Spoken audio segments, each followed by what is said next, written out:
êtes-vous devenu libraire?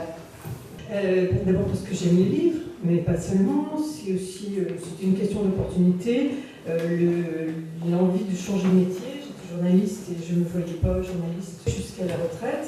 Et l'opportunité s'est trouvée à Clamecy du libraire qui devait prendre sa retraite. Et donc voilà, en fait on n'a pas repris la librairie de suite à partir en retraite parce que les circonstances ont fait que ça s'est passé autrement. Et comme on avait déjà travaillé sur le projet, alors on a fait une création. Voilà. Depuis combien de temps finalement? Alors le projet a commencé à se construire en 2005 et nous avons ouvert en décembre 2007. Alors un petit premier bilan?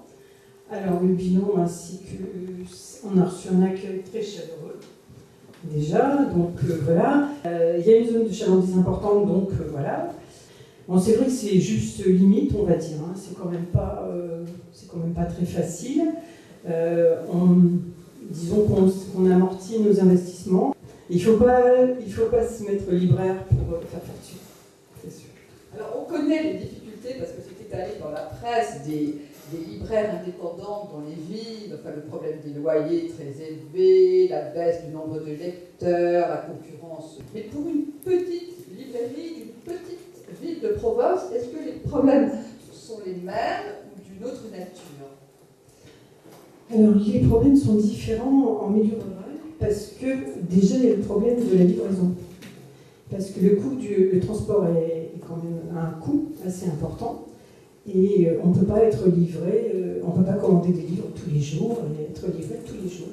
Donc on est livré une fois par semaine. Et en fait la grosse concurrence c'est la montée d'Internet. Parce que les gens disent, bon bah si vous ne l'avez pas dans 2 temps 3 jours, je commande sur Internet. Mais je crois qu'on n'est pas plus mal loti à la campagne qu'en ville, parce qu'en ville il y a une concurrence féroce. Donc honnêtement, quand nous avons fait du stage de formation à Paris, à l'Institut de formation des libraires, il y avait des jeunes d'autres qui allaient ouvrir à Paris, je ne les enviais pas.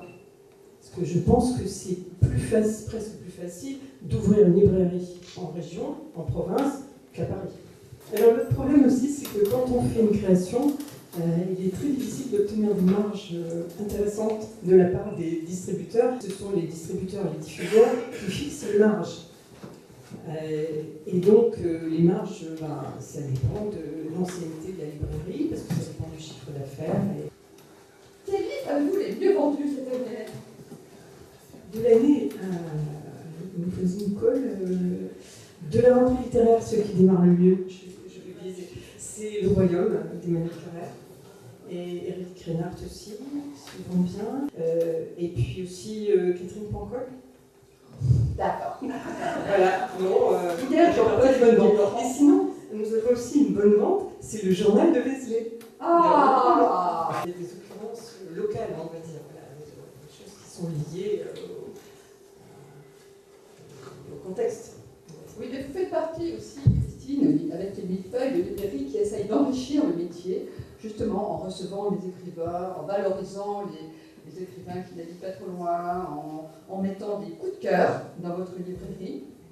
Alors nous avons de la chance à Clamecy parce que nous avons beaucoup d'écrivains qui sont toujours prêts à venir à la librairie, donc c'est un plaisir. C'est un plaisir, c'est une chance. Alors, parce que c'est difficile de faire venir les écrivains. Parce que Clamecy, c'est quand même l'aller-retour dans la journée en train, c'est juste, quoi. Et puis, ils ont un emploi du temps qui est souvent très chargé.